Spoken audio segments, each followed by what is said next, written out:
Student, myself Naveen Pathak, faculty of US Academy and Institute, Gorakhpur. We are going to start chapter 2, linear equation with one variable. In this video we will discuss exercise 2.1, 2.2 and 2.3. You will solve these exercises in your fair copy in this week. And this exercise let us start linear equation with one variable. First we know what is the equation. Equation क्या होता है, इसको हमें जानना है. सबसे पहले हमें जानना है इक्वेशन क्या होता है. तो equation, an algebraic equation is an equality involving variable. An algebraic equation is an equality involving variable. क्या मतलब होता है? जैसे algebraic expression हमने जाना है. algebraic expression क्या होता है? उसमें equality का साइन नहीं होता. algebraic expression में equality का साइन नहीं होता है. जैसे 2x + 5 क्या है? ये algebraic expression है. This is the algebraic expression. लेकिन अगर मैं लिख दूं 2x और यहाँ पे एक इक्वल टू का साइन लगा के 2x + 5 = 7. अब ये क्या शो कर रहा है कि ये दोनों साइड इक्वल हैं. ये इक्वलिटी का साइन ये शो कर रहा है कि this side equal to this, यानी कि this is a equation. An algebraic equation is equality involving variable. यानी इक्वेशन वो होता है, इक्वेशन जब भी होगा तो उसमें इक्वेशन का सबसे पहचान यही है कि उसमें इक्वल टू का साइन जरूर लगा रहेगा. उसमें दो साइड होंगे, एक LHS होगा और क्या होगा, एक RHS होगा. किसी पर्टिकुलर वैल्यू के लिए यह इक्वेशन सेटिस्फाई करेगा. किसी पर्टिकुलर वैल्यू के लिए x की किसी पर्टिकुलर वैल्यू के लिए यह इक्वेशन सेटिस्फाई करेगा, जिससे दोनों साइड इक्वल हो जाएंगे. तो यहाँ पे देख रहे हैं इक्वेशन सेटिस्फाई करेगा x की कौन सी वैल्यू के लिए. जब आप x = 1 लेंगे तो इक्वेशन क्या करेगा, सेटिस्फाई करेगा. 2 × 1 = 2 + 5 कितना हो जाएगा, 7. 7 = 7, दोनों साइड इक्वल हो जाएंगे. x के अतिरिक्त कोई भी वैल्यू डालेंगे ये दोनों साइड इक्वल नहीं आएंगे. ये जो x की जिस वैल्यू के लिए दोनों साइड इक्वल हो जाते हैं, x की जिस वैल्यू के लिए इक्वेशन ट्रू होता है, x की जिस वैल्यू के लिए LHS और RHS इक्वल होते हैं, उसी वैल्यू को सॉल्यूशन ऑफ इक्वेशन बोलते हैं. उसी वैल्यू को हम सॉल्यूशन ऑफ इक्वेशन बोलते हैं. अब देखो इक्वेशन आपको यहां जो पढ़ना है वो लीनियर इक्वेशन पढ़ना है. तो लीनियर इक्वेशन क्या होता है, अब देखो इक्वेशन तो समझ गए कि equation an algebraic equation is an equality involving variable. मतलब क्या होगा, इक्वलिटी का साइन जरूर लगा रहेगा. जो इक्वेशन होता है उसमें इक्वलिटी का साइन जरूर रहेगा. ठीक है. अब देखो इक्वेशन लीनियर इक्वेशन होता है, लीनियर इक्वेशन होता है, क्वाड्रेटिक इक्वेशन होता है,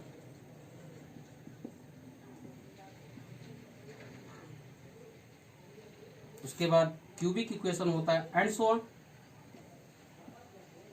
क्यूबिक इक्वेशन होता है एंड सो ऑन. अब लीनियर इक्वेशन क्या होता है, अब हमें ये समझना है. देखो जब भी किसी इक्वेशन का हाईएस्ट पावर, वेरिएबल का हाईएस्ट पावर अगर 1 हो, जैसे मान लो 2x + 3 = 2, इसमें x पे पावर कितना है, 1 है. हाईएस्ट पावर कितना है, एक x है जिसपे हाईएस्ट पावर 1 है. इसको बोलते हैं लीनियर इक्वेशन. इसको क्या बोलते हैं, जब भी हाईएस्ट पावर 1 होगा तो उसे हम लीनियर बोलेंगे, उसे लीनियर इक्वेशन बोलेंगे. अगर यही पावर 2 होता, यही पावर 2 होता, देखो यहाँ पे हाईएस्ट पावर क्या है, 2 है. यहाँ पे हाईएस्ट पावर क्या है, 2 है. 1 भी पावर है लेकिन हाईएस्ट पावर की मैं बात कर रहा हूँ. हाईएस्ट पावर यहाँ पे क्या है, 2 है. इसलिए इसको हम बोलेंगे क्वाड्रेटिक इक्वेशन. ये कौन सा इक्वेशन है, क्वाड्रेटिक है. ये कौन सा है, लीनियर है, क्योंकि इसमें हाईएस्ट पावर क्या है. इसी तरीके से अगर 3 पावर रहेगा तो क्यूबिक बोलेंगे. अगर इसी तरीके से मान लो 3 पावर आता है तो हम उसको क्यूबिक इक्वेशन बोलते हैं. अगर 3 पावर आएगा तो क्यूबिक हो जाएगा. अब लीनियर का मतलब समझ गए कि अगर हाईएस्ट पावर, वेरिएबल पे हाईएस्ट पावर, सबसे बड़ी पावर जो होगी, डिग्री जो होगा वो क्या होगा, 1 होगा, तो उसको हम बोलेंगे लीनियर इक्वेशन. अब एक पाथ है 1 वेरिएबल. अब देखो जैसे मान लो 2x + 3y = 7 लिखा हुआ है, तो यहाँ पे क्या है, इसकी भी डिग्री 1 है, इसकी भी डिग्री 1 है, यानी लीनियर इक्वेशन तो है, क्योंकि हाईएस्ट पावर अनवेरिएबल क्या है, 1 है। लेकिन इसमें कितने वेरिएबल है, एक वेरिएबल x है और दूसरा वेरिएबल y है, तो ये लीनियर इक्वेशन विथ 2 वेरिएबल है। जबकि ये वाला जो इक्वेशन आपको दिख रहा है 2x प्लस 3 इजिकल टू 2, ये क्या है, लीनियर इक्वेशन विथ 1 वेरिएबल। तो अभी इसी टाइप के इक्वेशन को हमें डिस्कस करना है इस चैप्टर में, लीनियर इक्वेशन विथ 1 वेरिएबल। तो इतना समझ आ गया लीनियर इक्वेशन क्या होता है और लीनियर इक्वेशन विथ 1 वेरिएबल क्या होता है, इक्वेशन क्या होता है, ये समझ में आ गया। अब देखिए आगे हम डिस्कस करते हैं कि लीनियर इक्वेशन के सॉल्यूशन को कैसे फाइंड करते हैं। सॉल्यूशन क्या होता है ये तो हम जान गए। सॉल्यूशन क्या होता है, वेरिएबल की वह वैल्यू जिसके लिए एलएचएस और आरएचएस दोनों क्या हो जाते हैं, इक्वल हो जाते हैं, यानी कि ट्रू हो जाते हैं,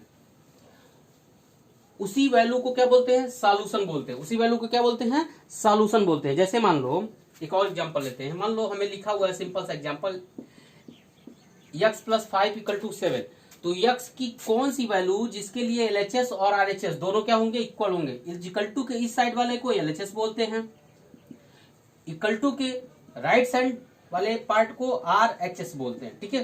तो अब देखो x की कौन सी वैल्यू डालें, अगर क्या x की वैल्यू हम 0 डालें तो दोनों इक्वल आएंगे। x की वैल्यू देखो 0 डालोगे तो क्या आएगा, 0 प्लस 5 इक्वल टू 7, ये ट्रू है, नहीं ये फॉल्स है, ये क्या है, फॉल्स है, यानी x equal to 0 is not true, x equal to 0 इसका सॉल्यूशन नहीं है। अगर मान लो x की वैल्यू 1 डालें, x की वैल्यू 1 डालें तो क्या आएगा, 1 प्लस 5 इक्वल टू 7, क्या ट्रू है, नहीं फॉल्स है, क्योंकि 1 प्लस 5 तो 6 ही होगा ना, 6 इक्वल टू 7 तो हो नहीं सकता।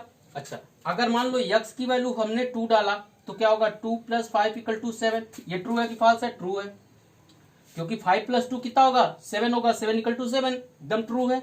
इसी तरीके से और भी वैल्यू जो डालेंगे, x इक्वल टू 3 डालें, 4 डालें, किसी पे ट्रू नहीं आएगा। केवल एक पर्टिकुलर लीनियर इक्वेशन में केवल एक सॉल्यूशन होता है, क्वाड्रेटिक में 2 सॉल्यूशन होगा, क्यूबिक में 3 सॉल्यूशन होगा। जैसे जितने भी इक्वेशन होते हैं, जितना भी डिग्री होती है इक्वेशन की, उतने सॉल्यूशन होते हैं। तो हमें लीनियर इक्वेशन यहाँ डिस्कस करना है, आगे हम नहीं बात करते हैं। तो इस जितने भी आप इस चैप्टर में पढ़ोगे उसके केवल एक सॉल्यूशन होंगे, यानी किसी एक वैल्यू के लिए वो इक्वेशन क्या होगा, ट्रू होगा, दोनों साइड इक्वल आएंगे वेरिएबल की किसी एक पर्टिकुलर वैल्यू की।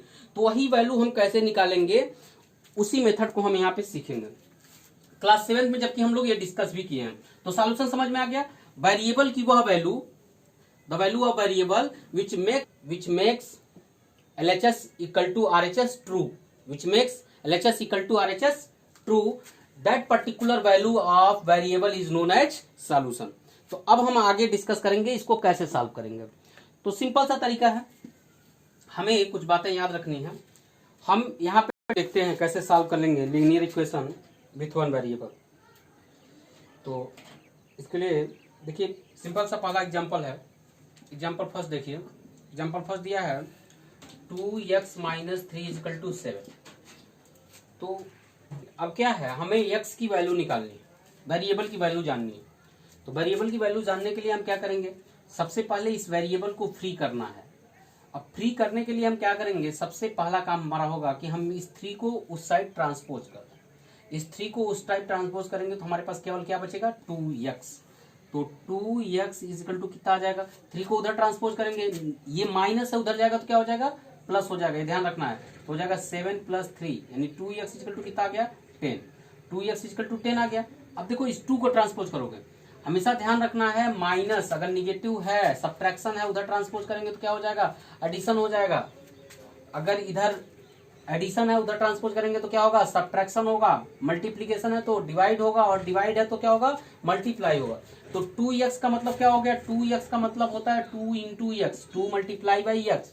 तो 2 को जब हम उधर ट्रांसपोज करेंगे तो क्या होगा, डिवाइड होगा, यानी x इक्वल टू कितना आ जाएगा, 10/2, यानी x इक्वल टू कितना आ जाएगा, 5। क्लियर, x इक्वल टू क्या हो गया, 5। इस तरीके से हमें क्या करना है, सॉल्व करना है। देखिए कुछ और एग्जाम्पल्स ले लेते हैं। जैसे मान लीजिए एग्जाम्पल नंबर 3 दिया, एग्जाम्पल नंबर 3 देखिए। एग्जाम्पल नंबर 3 आपको दिया है x/3 plus 5/2 is equal to minus 3/2। अब देखो सबसे पहले हम क्या करेंगे, इस 5/2 को ट्रांसपोज कर देंगे। हमेशा ध्यान रखना जो फ्री टर्म है उसी को ट्रांसपोज करना है। x/3 में 3 क्या है, x के साथ कंबाइन है, ये एक टर्म है। x/3 इज 1 टर्म, ये सेपरेट टर्म है। 5/2 क्या है, सेपरेट टर्म है, 5/2 को हम क्या करेंगे उधर ट्रांसपोज कर सकते हैं। ये x के साथ नहीं है, ये फ्री है। तो सबसे पहले हम इसको उधर ट्रांसपोज करेंगे तो ये क्या हो रहा है, इस टर्म में एडिशन में है, प्लस हो रहा है, तो उधर जाएगा तो सब्ट्रैक्ट हो जाएगा, यानी x/3 इज इक्वल टू हो जाएगा -3/2 -5/2। ठीक है। अब देखो x/3, अब इधर क्या है, ये भी निगेटिव ये भी निगेटिव, तो तुम जानते हो कैसे करते हैं, अगर दोनों निगेटिव रेशनल नंबर होंगे तो एडिशन हो जाएगा, तो हमारे पास बचेगा क्या, डिनोमिनेटर सेम है, तो एक बार लिख लेंगे -3 -5, यानी x/3 इज इक्वल टू कितना आ जाएगा, -8/2। -8/2 का मतलब क्या हो गया, x/3 इज इक्वल टू -4। ठीक है। अब देखो क्या करेंगे, अब इस 3 को हम उधर ट्रांसपोज करेंगे, 3 डिवाइड में है, उधर ट्रांसपोज करेंगे तो क्या हो जाएगा, मल्टीप्लाई हो जाएगा, यानी कितना हो जाएगा, -4 × 3, यानी x इक्वल टू कितना आ गया, -12। This is our solution. समझ आई बात। आगे देखो,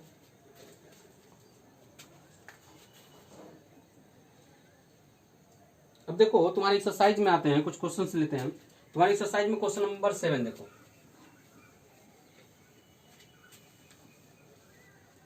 तुम्हारे एक्सरसाइज का क्वेश्चन नंबर 7। क्वेश्चन नंबर 7 क्या है, 2x/3 इज इक्वल टू 18। अब क्या करोगे, 3 को उधर ट्रांसपोज करो तो क्या आ जाएगा, 2x इज इक्वल टू 18 × 3, यानी 2x इज इक्वल टू कितना आ गया, 18 3 जा 54। अब क्या करोगे, 2 को ट्रांसपोज करो तो x इज इक्वल टू क्या हो जाएगा, 54/2, क्योंकि 2 × x है। यहाँ देखो ये डिवाइड था, उधर गया तो क्या हो गया, मल्टीप्लाई। यहाँ पे क्या है, ये मल्टीप्लाई है, उधर जाएगा तो क्या हो जाएगा, डिवाइड, यानी x इक्वल टू कितना आ जाएगा, 27। एक और क्वेश्चन देख लेते हैं आपके एक्सरसाइज का, क्वेश्चन नंबर 11 देखिए। ये आपका कौन सा क्वेश्चन था, क्वेश्चन नंबर आपका 7 था। अब क्वेश्चन नंबर 11 देखिए। क्वेश्चन नंबर 11 क्या है, 17 + 6p is equal to what, 9। अब क्या करोगे, सबसे पहले 17 को उधर ट्रांसपोज करोगे, 6p इसमें तो वेरिएबल कंटेन किया हुआ है ये टर्म, इसको नहीं डिस्टर्ब करेंगे, इसको हम ऐसे ही छोड़ देंगे। सबसे पहले 17 को उधर ट्रांसपोज करेंगे तो क्या आ जाएगा, 9 - 17 आ जाएगा। अब क्या आ जाएगा, 6p इज इक्वल टू 9 - 17 किया तो कितना बचा, -8। अब 6 को ट्रांसपोज करेंगे, 6p का मतलब क्या है, 6 × p, तो p 6 को ट्रांसपोज करेंगे तो p इज इक्वल टू क्या जाएगा, -8/6। अब दोनों 2 से डिविजिबल हैं, काट देंगे तो क्या आ जाएगा, -4/3। दोनों को हमने 2 से कैंसिल कर दिया है, 2 4 जा 2 3 जा। ठीक है, तो p की वैल्यू कितनी आ गई, -4/3। इस तरीके से हमें क्या करना है, सॉल्व करना है। तो इस तरीके से आप 2.1 एक्सरसाइज लगाएंगे। अब देखिए एक्सरसाइज 2.2 से पहले कुछ एग्जांपल्स देखते हैं। इसमें क्या है, एक्सरसाइज 2.2 में आपको क्या करना है, इसमें तो आपको 2.1 में इक्वेशन दिया था, उसको आपको सॉल्व करना था। 2.2 में आपको कंडीशन दिया रहेगा, क्वेश्चन में कंडीशन दिया रहेगा, उससे इक्वेशन फ्रेम करना है, फिर फ्रेम करके सॉल्व करके उस क्वेश्चन का जवाब हमें देना, उस क्वेश्चन का सॉल्यूशन निकालना है। जैसे देखिए 2.2 में दिया हुआ है एक एग्जांपल 6 है, बिफोर एक्सरसाइज 2.2 एग्जांपल 6 दिया है, the perimeter of rectangle is 30। Perimeter कितना दिया है, 13 दिया है। पेरीमीटर ऑफ रेक्टेंगल दिया है कितना, 13। ठीक है, अब देखो आगे, उसके बाद दिया है उसका जो विड्थ है, जो उसका वाइड है वो कितना दिया है, 2 होल 3/4 सेंटीमीटर। क्लियर। अब हमें समझना है क्या पूछ रहा है हमसे पूछ रहा है फाइंड इट्स लेंथ, यानी कि लेंथ क्या है, अननोन है। देखो फाइंड इट्स लेंथ, हमसे लेंथ ही तो पूछ रहा है, यानी लेंथ अननोन है। तो सबसे पहले हम क्या करेंगे, ये तो इंफॉर्मेशन हमें क्वेश्चन में दिया हुआ है, तो हम सबसे पहले लेंथ को मान लेंगे। Let the length of rectangle, let the length of rectangle be X. चलो मान लिया, लेंथ जो है वो क्या है, एक्स मान लिया। अब क्या हो जाएगा, एंड ब्रेथ दिया हुआ है, वाइड कितना दे रखा है, 2 होल 3/4 सेंटीमीटर, या इसको हम कह सकते हैं 11/4 सेंटीमीटर। इम्प्रॉपर में चेंज कर दिया मैं को, तो 2 4 जा 8 3 11 आपको आता होगा। ठीक है, अब इसके बाद क्या है, हमें पेरीमीटर नोन है। तो देखो जब पेरीमीटर नोन है तो हम यक्स के टर्म में पेरीमीटर निकालेंगे कि यक्स के टर्म में पेरीमीटर कितना होगा। ठीक है, क्योंकि लेंथ तो हमने एक्स माना है, अब एक्स के टर्म में हम पेरीमीटर निकालते हैं। तो पेरीमीटर इक्वल टू क्या होता है, पेरीमीटर इक्वल टू जो हमें नोन रहता है, अगर मुझे यहाँ एरिया नोन होता तो हम एरिया निकालते हैं एक्स के टर्म में। लेकिन हमको यहाँ पैरीमीटर नोन है, इसलिए हम पैरीमीटर निकालेंगे। तो एक्स के टर्म में पैरीमीटर निकालेंगे तो क्या होता है, 2 इंटू लेंथ प्लस ब्रेथ, यही तो पैरीमीटर होता है रेक्टेंगल का। 2 इंटू लेंथ कितना है एक्स, हमने एज्यूम किया है लेंथ एक्स है। अब ब्रेथ कितना है 11/4, इसको सॉल्व करोगे तो क्या आ जाएगा 2 इंटू 4x प्लस 11/4, ऐसे आएगा। देखो सॉल्व करोगे तो 4x प्लस 11/4 आएगा, इस 2 से इसको कैंसिल कर दोगे कितना आ गया 4x प्लस 11/2, ठीक है। अब देखो ये हमारा पैरीमीटर आ गया, लेकिन क्वेश्चन के हिसाब से पैरीमीटर क्या है 13 है। ये हमारे हिसाब से पैरीमीटर है जो हमने निकाला है 4x प्लस 11/2, लेकिन क्वेश्चन के हिसाब से पैरीमीटर क्या है, क्वेश्चन के हिसाब से पहले ही पैरीमीटर दे दिया 13, यानी 4x plus 11/2 must be equal to 13, क्योंकि यह भी पैरीमीटर है और यह भी पैरीमीटर है सेम रेक्टेंगल के, तो दोनों क्या होने चाहिए, इक्वल होने चाहिए। यहाँ लिखेंगे अकॉर्डिंग टू क्वेश्चन, ATQ का मतलब क्या है, according to question, that is the short form of according to question. अब क्या हो गया 4x plus 11/2 is equal to what 13। सबसे पहले हम 2 को क्या करेंगे, ट्रांसपोज कर देंगे, किस साइड, उस साइड, क्यों, क्योंकि ये होल अपान है। ये ध्यान रखना है, अगर ये सिर्फ इस तरीके से रहता तो इस 2 को हम इधर ट्रांसपोज नहीं कर पाते, तब हमको इस 11/2 को ट्रांसपोज करना पड़ता, क्योंकि अलग अलग टर्म होता। लेकिन ये होल अपान है तो हम इस 2 को उधर ट्रांसपोज कर सकते हैं। जब होल अपान रहेगा तभी हम एक साइड से दूसरे साइड को ट्रांसपोज करेंगे डिनोमिनेटर को, अदरवाइज नहीं। तो 2 को हम उधर ट्रांसपोज करेंगे तो क्या हो जाएगा 4x plus 11 is equal to हो जाएगा 13 इंटू 2, यानी 4x प्लस 11 इक्वल टू कितना हो गया 26। अब 11 को ट्रांसपोज करेंगे तो 4x इक्वल टू कितना हो जाएगा 26 माइनस 11, 4x इक्वल टू कितना आ जाएगा 15, x इक्वल टू कितना आ जाएगा 15/4, यानी x इक्वल टू कितना आ जाएगा 3 होल 3/4 सेंटीमीटर। अब x क्या है, दिस इज आवर लेंथ, यानी हम लिख देंगे hence length equal to what 3 whole 3/4 centimetre. आपसे लेंथ पूछा था, आपने निकाल लिया। तो इस एक्सरसाइज में आपको इसी तरीके से पहले क्वेश्चन को पढ़ना है बहुत ध्यानपूर्वक, बहुत आसान होता है। अगर ध्यान से आप क्वेश्चन पढ़ेंगे तो आपको पता चल जाएगा क्या आपको एज्यूम करना है, क्या अननोन है, क्या पूछ रहा है। जो पूछ रहा है उसी को हम क्या करते हैं, एज्यूम कर लेते हैं, और जो रिलेशन दिया रहता है उसी पे हम क्या करते हैं, इक्वेशन फ्रेम करते हैं। समझ आ रही बात। तो अब देखिए इसी का हम नेक्स्ट एग्जाम्पल देखते हैं। नेक्स्ट एग्जाम्पल है इंटीजर्स का मतलब क्या होता है।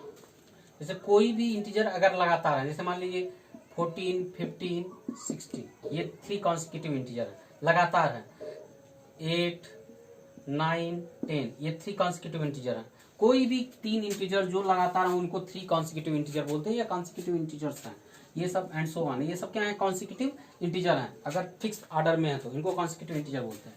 अब देखो कॉन्सिक्यूटिव इंटीजर को एज्यूम कैसे करते हैं। अगर मान लो 14, 15, 16 है तो क्या रिलेशन है 14, 15, 16 में, देखो सबसे छोटा वाला, उसके बाद सबसे छोटा में हम क्या करते हैं 1 ऐड करते हैं तो उसके नेक्स्ट वाला आ जाता है।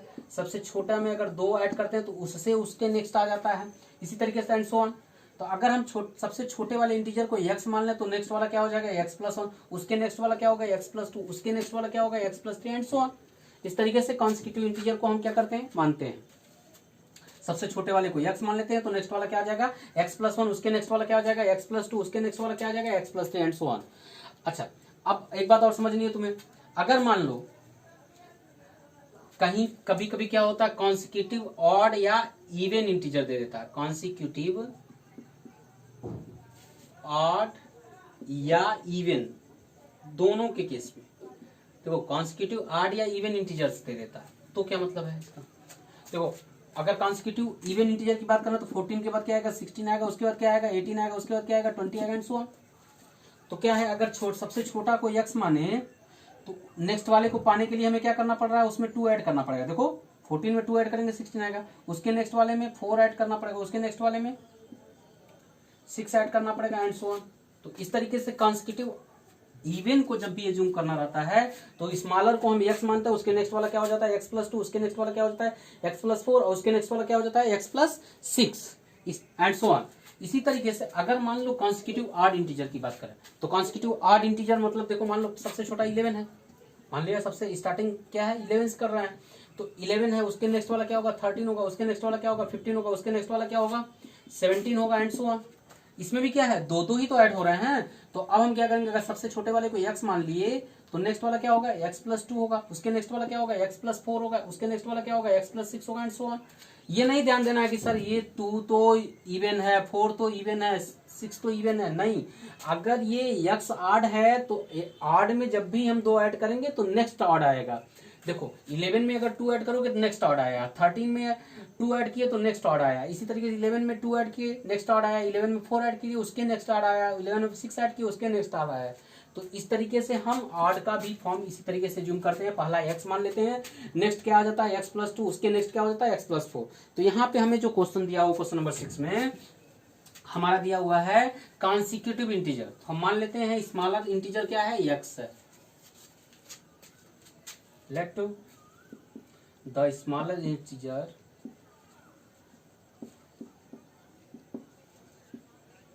B x, then next 2 integer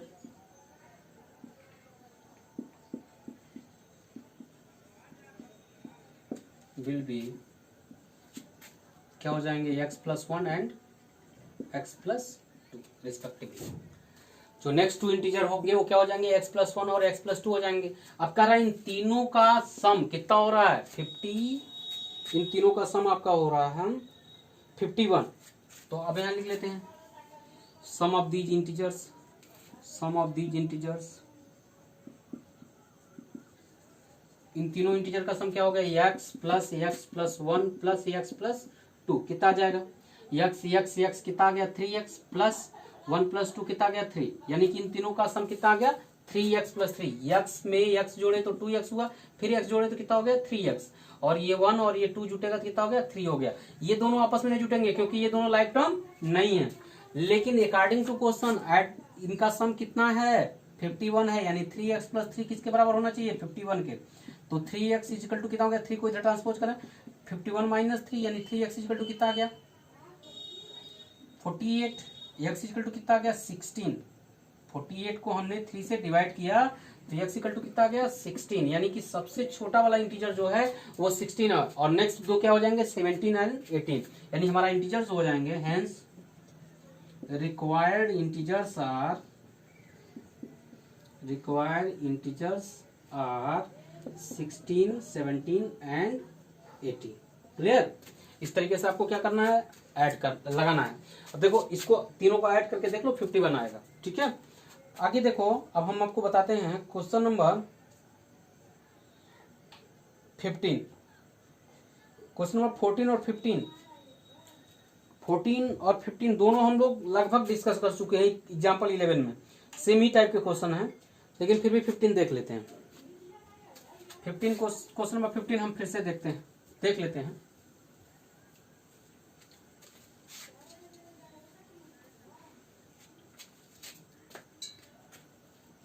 question number 15 देखो क्या कहता है, I have total rupees 300 in coins. Total कितना रुपीज है 300 है। अब उसके बाद क्या है, इन कॉइन्स ऑफ डिनोमिनेशन, जो कॉइन्स हैं वो किस किस के कॉइन्स है, ₹1 के कॉइन्स हैं, ₹2 के कॉइन्स हैं एंड ₹5 के कॉइन्स हैं। 3 तरह के कॉइन्स हैं। 3 तरह के कॉइन्स मिला के कितने हैं हमारे पास 300 रुपीज हैं। 3 तरह के कॉइन्स, ठीक है। और टोटल जो कॉइन्स हैं, टोटल नंबर ऑफ कॉइन्स जो हैं, टोटल नंबर ऑफ कॉइन्स जो हैं वो कितने हैं 160 कॉइन्स हैं। This is the total number of coins. Total number of coins जो हैं वो कितने हैं 160 कॉइन्स हैं। कौन कौन से कॉइन्स हैं, ₹1 के कॉइन्स हैं, ₹2 के कॉइन्स हैं और ₹5 के कॉइन्स हैं। अब देखो एक रिलेशन दिया हुआ है, वो रिलेशन क्या दिया है, the number of ₹2 coins is 3 times of number of ₹5 coins. यानी अगर ₹5 का एक कॉइन है तो ₹2 का 3 कॉइन होगा, यही रिलेशन है। 5 और 2 और 5 में क्या रेशियो है 3:1 का रेशियो है। इनडायरेक्टली दिया हुआ 3:1 का रेशियो दिया है। मतलब अगर 5 का 2 कॉइन है तो ₹2 का कितना कॉइन होगा 6, क्योंकि ये 3 गुना है। जितना ₹5 के कॉइन्स है उसका 3 गुना है ₹2 का कॉइन्स। यानी अगर हमें ₹5 का कॉइन्स पता हो कि ₹5 का कॉइन इतना है तो ₹2 का कॉइन्स हम निकाल सकते हैं। जैसे मान लो अगर ₹5 का 3 कॉइन्स है तो इसका 3 गुना 9 कॉइन्स होंगे ₹2 के। अगर ₹5 के 5 कॉइन्स हैं तो इसका 3 गुना यानी 15 कॉइन्स होंगे ₹2 के। तो इसी तरीके से अगर ₹5 के x कॉइन है, हमें पता तो एग्जैक्ट है ना कि कितने कॉइन्स है, तो ₹2 के कितने होंगे 3x कॉइन होंगे। तो हम सबसे पहले क्या करते हैं, मान लेते हैं लेट नंबर ऑफ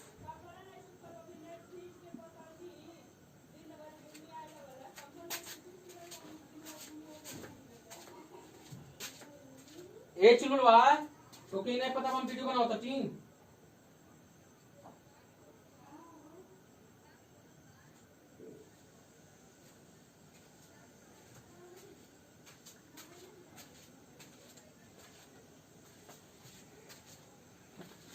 तो चलो देखो, let the number of coins of ₹5, ₹5 के कितने कॉइन्स मान लिया x, then number of coins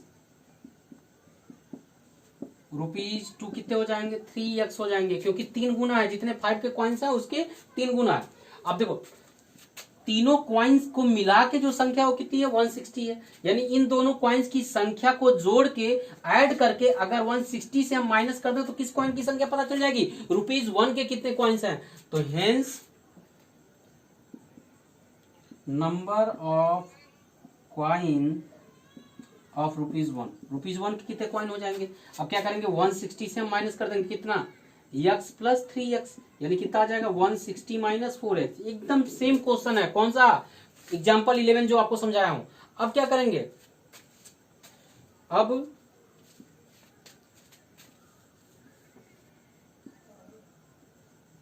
amount from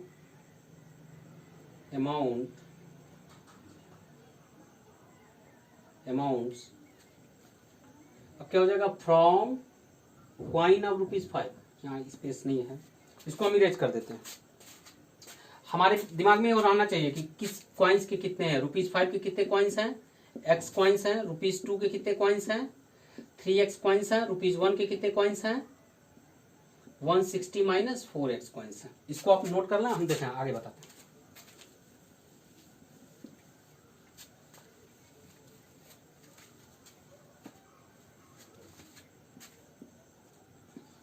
amounts from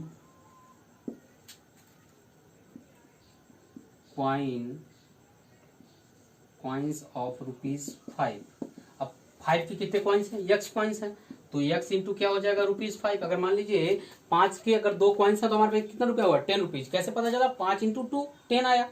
अगर 3 कॉइन्स हैं 5 के कितने रुपए हुए हमारे पास, 5 इंटू 3 यानी ₹15। तो x इंटू 5 के कितने आ गया, ₹5x फ्रॉम कॉइन्स ऑफ ₹2। तो 2 के कितने कॉइन्स हैं, 3x कॉइन्स हैं, तो हम 3x इंटू किसके मल्टीप्लाई करेंगे, ₹2, क्योंकि कॉइन्स किसके हैं, ₹2 के, यानी ₹2 के कारण कितने रुपए हैं हमारे पास, 6x फ्रॉम कॉइन्स ऑफ ₹1।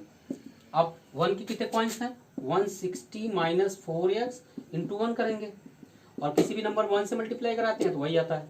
अब देखो टोटल अमाउंट क्या हो गया, टोटल अमाउंट हो गया हमारे पास 5x plus 6x plus 160 minus 4x। 5x और 6x कितने हुए, 11x, और माइनस 4x प्लस 160, ये और ये लाइक टर्म है। अब इसको हम सब्ट्रैक्ट करेंगे कितना आया, 7x प्लस 160। इतनी बात समझ आ गई। हमारे पास टोटल जो अमाउंट है वो कितना है, 7x plus 160। According to our assumption, जो हमने एज्यूम किया उसके अकॉर्डिंग हमारे पास कितने रुपीस हैं, 7x प्लस 160। लेकिन क्वेश्चन क्या कर रहा है, क्वेश्चन के अकॉर्डिंग हमारे पास 300 रुपीज है, हमारे पास 300 रुपीज है। तो हम क्या करेंगे, इसको इक्वल टू किसके दिखा देंगे, 300 के। तो यहाँ लिखेंगे अकॉर्डिंग टू क्वेश्चन,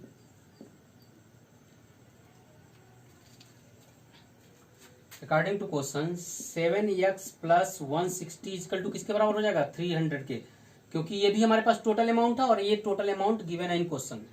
अब 160 को उधर ट्रांसपोज करेंगे तो क्या आ जाएगा, 7x इक्वल टू 300 माइनस 160 कितना आ जाएगा, 7x इक्वल टू कितना बचेगा, 140। अब देखो x इक्वल टू क्या होगा, 7 इंटू एक्स है, इधर ट्रांसपोज करेंगे डिवाइड हो जाएगा तो कितना आ जाएगा 140/7, यानी x इक्वल टू कितना आ गया 20। x की वैल्यू कितनी आ गई 20। तो हमें x नहीं निकालना, हमें कॉइन्स निकालना है, किस डिनोमिनेशन के कितने कॉइन्स हैं। तो अब हम क्या करेंगे, अब देखो हमारे पास x की वैल्यू तो पता चल गई, x की वैल्यू क्या है 20 है, तो ₹5 के कितने कॉइन्स हैं? x कॉइन्स हैं। Hence number of coins of ₹5। ₹5 के कितने कॉइन्स हो गए भाई? 20 कॉइन्स हो गए। नंबर ऑफ कॉइन्स ऑफ ₹2 कितने हो गए भाई? 3x का मतलब हो गया 3 इंटू 20 यानी कितने हो गए? 60 कॉइन्स। ठीक है, फिर उसके बाद नंबर ऑफ कॉइन्स ऑफ ₹1 कितने हैं?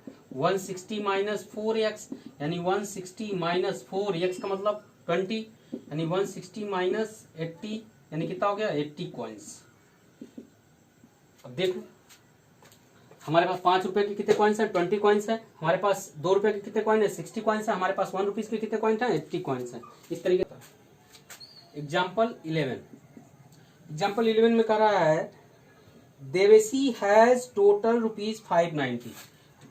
कोई लड़की देवेशी है जिसके पास ₹590 है। टोटल उसके पास कितना रुपीज है? 590, लेकिन विथ डिफरेंट नोट्स डिनोमिनेशंस। अब देखो कह रहा है उसके पास जो नोट्स है उसके पास वो ₹50 के नोट्स हैं, ₹20 के नोट्स हैं और ₹10 के नोट्स हैं। 3 तरह के नोट्स हैं। तीनों तरह के नोट्स से उसके पास ₹590 हैं। इस नोट्स और इस नोट्स के नंबर में, संख्या में जो रेशियो दिया है, इन दोनों का रेशियो है 3:5। ये क्वेश्चन में दिया हुआ है the ratio of number of 50 notes and 20 notes is 3:5। यानी कि अगर 50 के 3 नोट्स हैं तो 20 के कितने नोट्स हैं? 5। और टोटल जो नंबर ऑफ नोट्स हैं, जो टोटल नोट्स हैं, तीनों नोट्स को काउंट करने पे जो नोट्स की संख्या है वो 25 है। टोटल नंबर ऑफ नोट्स कितने हैं? 25 है। मतलब अगर इसके 5 नोट हैं, इसके 10 नोट हैं और इसके 10 नोट हैं, तभी तो 25 नोट्स हुए। लेकिन उसके साथ ये कंडीशन सेटिस्फाई नहीं कर रहा है, तो हम देखते हुए करेंगे। वो जनरल एक एग्जांपल था। अब देखो मतलब टोटल 25 नोट्स हैं, लेकिन 50 और 20 के नोट्स में जो रेशियो दिया वो कितना है? 3:5। अगर ये 3 नोट्स हैं 50 के, तो 20 के कितने नोट्स होंगे? 5 नोट्स होंगे। तो हम कैसे मानेंगे? हम इसमें एज्यूम कर लेंगे, मान लेंगे लेट द नंबर ऑफ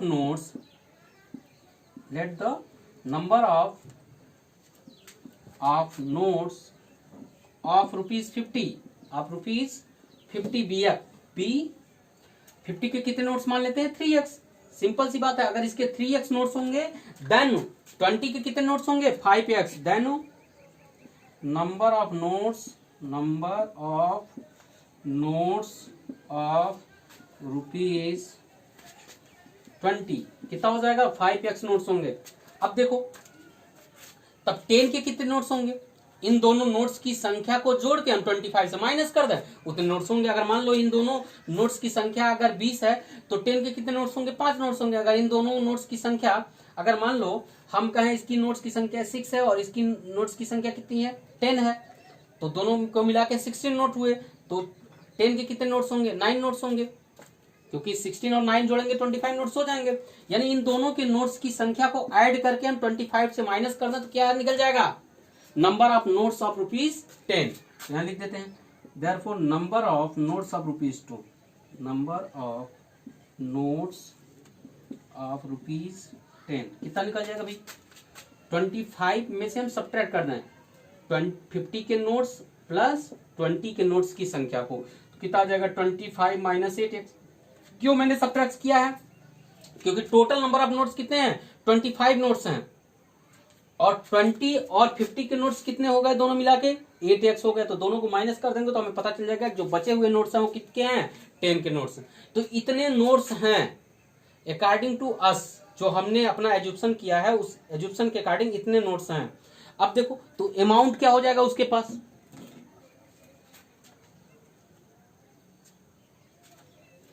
मिटा देता हूं मैं इसको। ध्यान रखना आपको कितने कितने नोट्स हैं किसके। मैं यहां लिख देता हूं हल्का सा। ₹50 के हमने 3x नोट्स लिए थे, ₹20 के हमारे पास 5x नोट्स थे और ₹10 के हमारे पास 25 माइनस 8x नोट्स थे। कितने नोट्स हैं? अब सिंपल सी बात, अगर मैं कहूं 50 के 2 नोट्स हैं तो कितने रुपए आपके पास हुए? 100। आपने क्या किया? 50 इंटू 2 कर दिया, यानी कि नंबर ऑफ नोट्स इंटू 50 कर दिया। यही ना होता है कॉन्सेप्ट। तो अब हम क्या करते हैं, amount she has from notes of ₹50। अब ₹50 के कारण उसके पास कितने रुपए हैं, 50 के कितने नोट्स हैं, 3x नोट्स हैं, उसमें हम किससे मल्टीप्लाई कर देंगे, ₹50 से, तो कितना रुपया आ जाएगा उसके पास, 150 है x रुपीज, 150 x उसके पास है फ्रॉम नोट्स ऑफ ₹20। अब 20 रुपीज के नोट्स के कारण उसके पास कितना रुपया है, तो देखो 20 के कितने नोट्स हैं, 5x नोट्स हैं, 20 के कितने नोट्स हैं, 5x नोट्स हैं, तो 5x इंटू ₹20 हम कर देंगे, जितने नोट्स हैं और जिस अमाउंट के नोट्स हैं उससे मल्टीप्लाई करा देंगे, तो कितना आ जाएगा 100x रुपीज, 100x। अब फ्रॉम नोट्स ऑफ ₹10।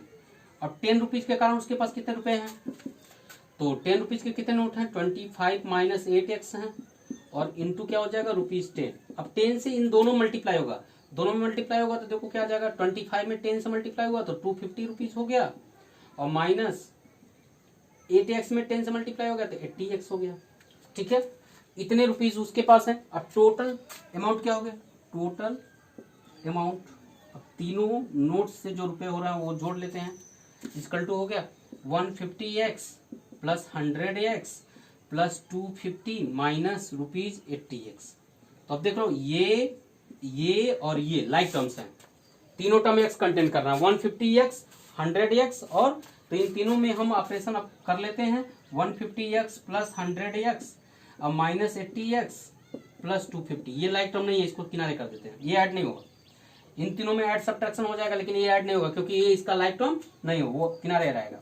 तो इन दोनों को ऐड करेंगे 250 हो जाएगा, 250x माइनस 80x प्लस 250।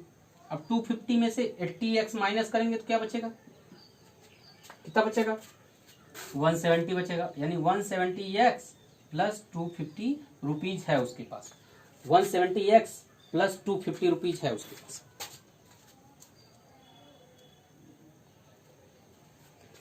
ये आपको दिख नहीं रहा होगा तो देखते हैं, इधर ऊपर कर लेते हैं।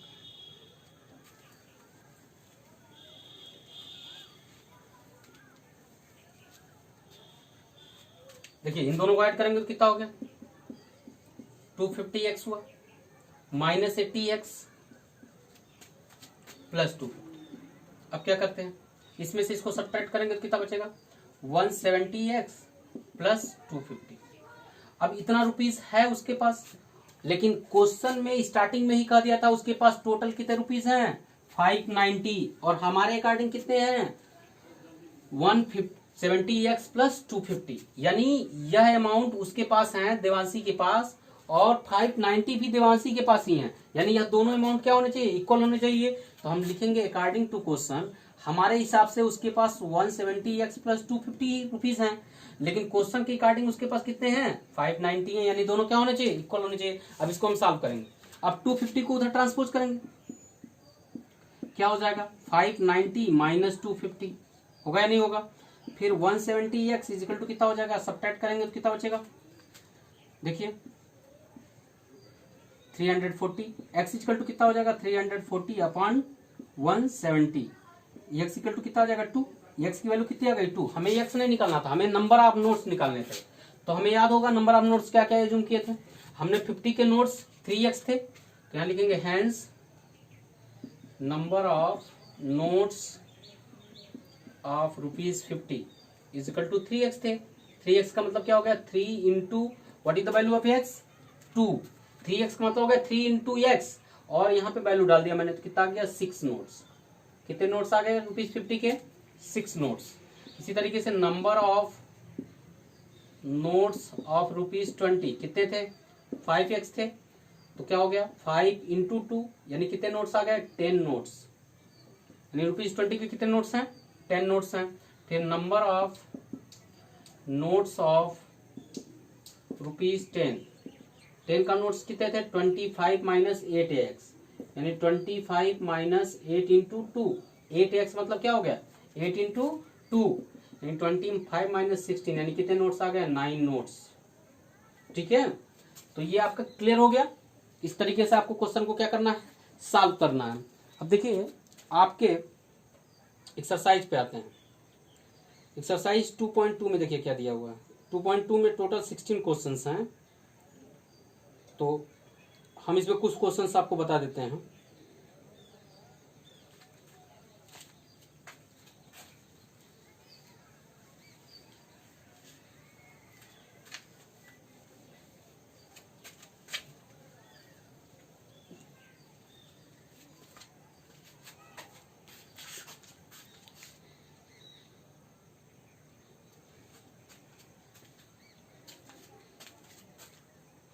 देखिए क्वेश्चन नंबर फर्स्ट क्या दिया है, if you subtract 1/2 from a number and multiply the result by 1/2 you get 1/8, what is the number. तो क्या इसमें अननोन है, नंबर ही अननोन है, व्हाट इज द नंबर। तो मान लिया the required number be X, let the required number be X, let the required number be X. अब मैंने मान लिया जो रिक्वायर्ड नंबर है वो क्या है, एक्स है। अब क्या क्वेश्चन कर रहा है, if you subtract 1/2 from the number, तो 1/2 सब्ट्रैक्ट कर लेते हैं। When 1/2 is subtracted from the number, number क्या है, एक्स है, फ्रॉम एक्स, देन रिजल्ट क्या होगा, तब रिजल्ट होगा x माइनस 1/2, यही होगा ना। फिर देखो आगे क्या कर रहा है, and the result is multiply by 1/2। 1/2 subtract करने के बाद हमें रिजल्ट को किससे मल्टीप्लाई करना है, पूरे रिजल्ट को किससे मल्टीप्लाई करना है, 1/2। अब वही कर लेते हैं, when the result is multiplied by 1/2 we get product. क्या प्रोडक्ट हमें मिलेगा, हमें मिलेगा x माइनस 1/2 इंटू 1/2 मीन्स 1/2 से मल्टीप्लाई कराते हैं, तो 1/2 से x में कराएंगे तो हो जाएगा 1/2x, 1/2 से 1/2 में कराएंगे तो कितना आ जाएगा 1/4। ठीक है, ये हमें प्रोडक्ट मिलेगा। लेकिन क्वेश्चन के अकॉर्डिंग यू गेट 1/8, तो हमें क्या मिलेगा 1/8, यानी यह किसके इक्वल है 1/8 के। तो हम लिखेंगे according to question 1/2x minus 1/4 equal to what 1/8। अब इसको हम सॉल्व कर लेंगे, 1/4 को उधर ट्रांसपोज करेंगे, माइनस उधर जाएगा तो क्या हो जाएगा प्लस हो जाएगा। 1/2x इक्वल टू क्या हो जाएगा 1/8 प्लस 1/4। एलसीएम लेके उधर ऐड करते हैं, कितना होगा एलसीएम 8 होगा, ये हो गया 1 प्लस 2, यानी 1/2x इक्वल टू कितना हो गया 3/8। अब 2 को उधर ट्रांसपोज करेंगे तो क्या बचेगा, इधर x बचेगा, यानी 3/8 इंटू क्या 2। देखो 1x बचा, 1x को हम क्या लिखेंगे सिर्फ x, 1x जब भी बचेगा या 1y बचेगा तो हम सिर्फ इसको क्या लिखेंगे x। कितना बचा x इक्वल टू 3/4। x क्या था, x is the required number, यहाँ लिख देंगे hence the required number equal to hence required number equal to 3/4। Clear, इस तरीके से आपको क्या करना है लगाना है। ये this is the question number 1 from exercise 2.2। Clear, आगे बढ़ते हैं। आगे देखिए, इसी में हम आपको क्वेश्चन नंबर 4 बताते हैं। The sum of 2 number is 95। 2 number का सम कितना है 95 है। उसके बाद क्या दिया है, if one exist the other by 15, यानी एक नंबर जो है दूसरे नंबर से 15 ज्यादा, एक्सिस्ट मतलब ज्यादा है, एक नंबर जो है दूसरे नंबर से 15 ज्यादा है। 2 नंबर जो है उनका सम 95 है, उनमें से एक नंबर दूसरे नंबर से क्या है 95 ज्यादा है। अब क्या करा, फाइंड द नंबर्स, आपको नंबर्स फाइंड करने। तो चलिए सबसे पहले मान लेते हैं छोटा वाला number x, let the smaller number be x। तो क्या हो जाएगा, then greater number equal to हो जाएगा क्या, ग्रेटर नंबर 15 ज्यादा है किससे, स्मॉलर नंबर से, तो हम स्मॉलर में क्या करें 15 ऐड कर दें, हमें ग्रेटर नंबर पता चल जाएगा, यानी x प्लस 15 हो जाएगा। यही तो हुआ, अगर ग्रेटर नंबर 15 ज्यादा है स्मॉलर से, तो अगर स्मॉलर हमें पता है तो उसमें 15 ऐड कर दें तो हमें ग्रेटर नंबर पता चल जाएगा। अब देखो दोनों का सम क्या हो जाएगा, therefore sum sum is equal to हो जाएगा smaller number plus greater number, यही तो हुआ दोनों का सम, पहला नंबर प्लस दूसरा नंबर, तो दोनों को ऐड करोगे तो x में x जुटा कितना हो गया 2x प्लस 15 नहीं ऐड होगा क्योंकि 15 लाइक टर्म नहीं है। अब देखो 2x प्लस 15 सम है, लेकिन सम ऑलरेडी कितना दिया है, सम ऑलरेडी क्वेश्चन में 95 दे रखा है, तो हम यहाँ लिखेंगे अकॉर्डिंग टू क्वेश्चन, क्योंकि क्वेश्चन में सम 95 दिया है तो 2x plus 15 is equal to 95। हमने यहाँ सम क्यों निकाला, क्योंकि क्वेश्चन में सम ही दिया था, इसलिए हमने सम निकाला कि हमारे अकॉर्डिंग सम कितना आ रहा है, 2x प्लस 15 इक्वल टू 95 हो गया, 15 को उधर ट्रांसपोज करो, 2x इक्वल टू कितना हो गया 95 माइनस 15, 2x इक्वल टू कितना आ गया, माइनस करोगे कितना आएगा 80, अब x इक्वल टू कितना आ गया 40, यानी कि स्मॉलर नंबर कितना है 40 है, निकाल हेंस यहां लिख लेते हैं, hence smaller number equal to 40 and greater number equal to 15 ज्यादा है तो 40 प्लस 15 यानी कि कितना व्हाट 55। इन दोनों का सम देखो 95 हो रहा है, नहीं हो रहा है, हो रहा है। तो इस तरीके से आपको क्वेश्चन सॉल्व करना है। This is the question number 4। अब देखो क्वेश्चन नंबर 12 देखते हैं। Question number 12, 15 years from now, अब से 15 साल बाद, Ravi will be 4 times his present age. Ravi की एज जो है वो 4 टाइम्स हो जाएगी। आज जो उसकी एज है 15 साल बाद वह एज आज की एज की कितनी हो जाएगी 4 टाइम्स हो जाएगी। What is the his present age, वही पूछा है उसकी प्रेजेंट एज कितनी है। तो चलो मान लेते हैं, let the present age of Ravi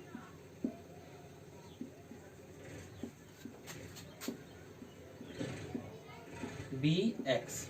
मान लिया प्रेजेंट एज रवि की कितनी है एक्स है। तो after 15 years, after 15 years age of Ravi, age of Ravi, Ravi की एज कितनी होगी भाई 15 ईयर्स बाद। आज अगर वो एक्स ईयर्स का है, सपोज करो आज मैं अगर 25 ईयर्स का हूं तो 15 साल बाद 40 साल का हो जाऊंगा। यानी क्या किया 25 प्लस 15 किया हूं, यानी कि 15 साल बाद की एज निकालने के लिए हम क्या करेंगे प्रेजेंट एज में 15 ऐड कर देंगे। तो उसके प्रेजेंट एज में हमने 15 क्या कर दिया ऐड कर दिया, क्योंकि 15 साल बाद की एज जब भी निकालनी है, सपोज करो आज तुम 10 साल के हो तो 2 साल बाद कितने साल के हो जाओगे 12 साल के। क्या किए 10 में 2 ऐड कर दिए। तो एज ऑफ रवि कितना आ गया x प्लस 15 15 साल बाद। लेकिन क्वेश्चन के हिसाब से 15 साल बाद एज कितनी है 4 टाइम्स है, किसकी प्रेजेंट एज की। यहां लिखते हैं according to question x plus 15 जो है वो किसके बराबर है 4 टाइम्स के। किसके 4 टाइम्स के, 4 टाइम्स का मतलब 4 इंटू किसके प्रेजेंट एज के, यानी 4x के बराबर है। 4 टाइम्स ऑफ प्रेजेंट एज का मतलब क्या हो गया 4x। तो x प्लस 15 किसके बराबर है 4x के। अब x को उधर ट्रांसपोज कर देंगे तो 15 इक्वल टू क्या आ जाएगा 4x माइनस x, यानी 15 इक्वल टू कितना आ जाएगा 3x। अब 3 को इधर ट्रांसपोज कर देंगे तो क्या हो जाएगा 3 से डिवाइड होगा ना, देखो मल्टीप्लाई इधर आएगा तो डिवाइड होगा। 15/3 इक्वल टू कितना हो जाएगा x, यानी 5 कितना आ गया 5 इक्वल टू या x, यानी x इक्वल टू क्या आ गया 5, यानी आज की एज उसकी कितनी है 5 ईयर्स है। तो यहाँ लिखेंगे क्या hence present age of Ravi, present age of Ravi equal to what 5 years. Clear, इतनी बात समझ आ गई। अब देखो में हम डिस्कस करेंगे वो है 2.3। इस वीडियो में जो लास्ट एक्सरसाइज हम डिस्कस करेंगे और इस वीक में जो आपको लगाना है वो है 2.3। उससे पहले आपको जानना है, ये सिंपल है एक्सरसाइज 2.1 की तरह है, बस इसमें थोड़ा सा अंतर है कि इसमें दोनों तरफ वेरिएबल होगा, वेरिएबल दोनों साइड होगा। एक्सरसाइज 2.1 में क्या था वेरिएबल एक साइड था, इसमें दोनों साइड वेरिएबल होगा। जैसे मान लो एग्जांपल 13 हम लेते हैं, कैसे इसको लगाएंगे समझेंगे। 5x plus 7/2 is equal to 3/2x minus 40। अब देखो x इधर भी है x इधर भी है, तो जब वेरिएबल दोनों साइड होगा तो हम क्या करेंगे लाइक टर्म को एक तरफ, एक तरह के लाइक टर्म को एक तरफ, एक तरह के लाइक टर्म को दूसरी तरफ ट्रांसपोज कर देंगे। तो ये देखो x और x इन दोनों को इस साइड कर लेते हैं, 7/2 और 14 को इस साइड कर लेते हैं, ट्रांसपोज इस तरीके से करेंगे। ठीक है, एक लाइक टर्म को एक तरफ और एक लाइक टर्म को एक तरफ कर लेंगे। इक्वल टू के लेफ्ट हैंड साइड में एक लाइक टर्म को कर लेंगे, इक्वल टू के राइट हैंड साइड में एक लाइक टर्म को कर लेंगे। तो यहाँ देखो पहले हम 3/2x को इधर बुलाए तो इधर तो 5x ऑलरेडी है, 7/2 को हमें उधर भेजना है, हमारे दिमाग में फिट है।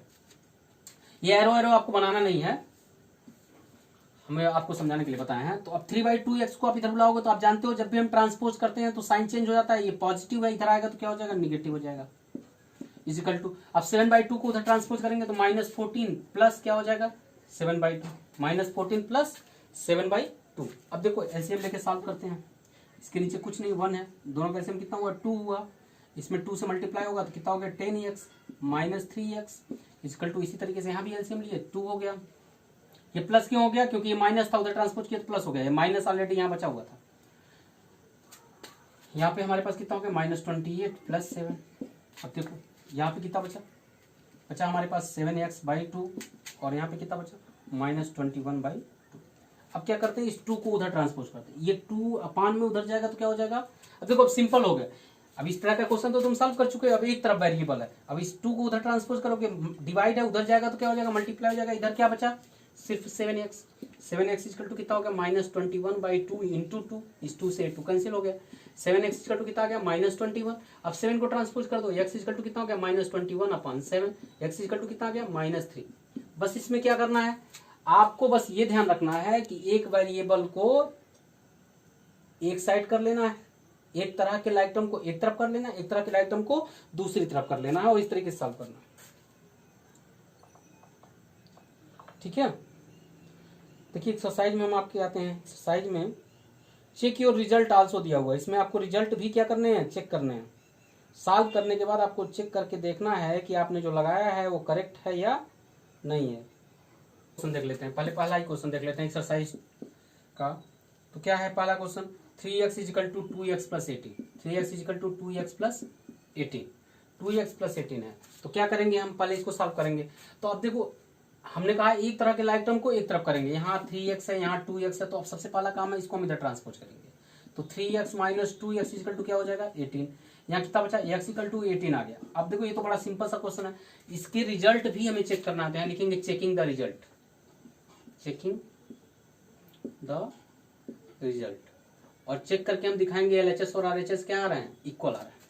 जो x की वैल्यू उसे पुट करेंगे, 3x equal to 2x plus 18 हमारा क्वेश्चन था। देखेंगे लिखेंगे putting the value of x equal to 18 we get देखिए हमें क्या मिलेगा 3 इंटू 18 मिलेगा is equal to 2 into 18 plus 18 मिलेगा। 3 इंटू 18 कितना हो गया 54, 2 इंटू 18 कितना हो गया 36 प्लस 18, यानी 54 इज इक्वल टू क्या हो 36 प्लस 18 भी कितना आएगा 54, यानी देख रहे हो hence LHS equal to RHS, therefore x equal to 18 is correct solution of 3x equal to 2x plus 18। ठीक है, इस तरीके से हम क्या करेंगे रिजल्ट को चेक करेंगे, इस तरीके से हमें रिजल्ट को चेक करना है जो हमने सॉल्व किया है वो करेक्ट आया है या नहीं आया। देखिए कुछ और एग्जांपल्स हम देख लेते हैं आपके, इसमें आपका क्वेश्चन नंबर 9 देखिए, क्वेश्चन नंबर 9 हम बता देते हैं इसमें।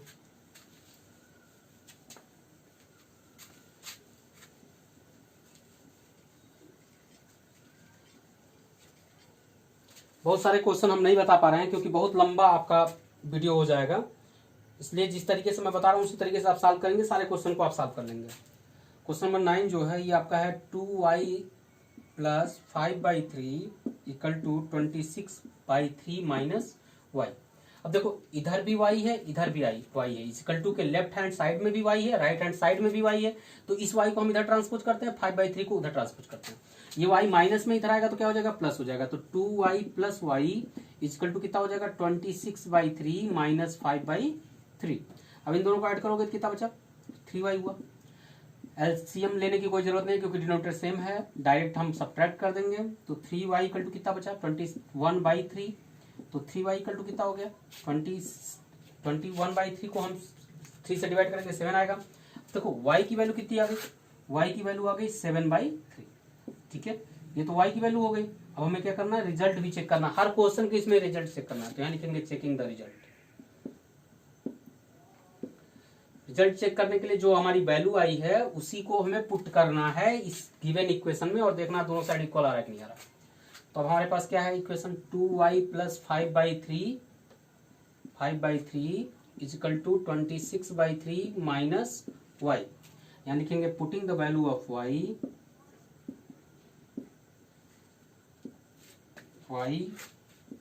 इक्वल टू 7/3 वी गेट, देखिए हमें क्या मिलेगा 2 इंटू वाई की वैल्यू कितनी है 7/3 plus 5/3 equal to 26/3 minus what is the value of Y 7/3।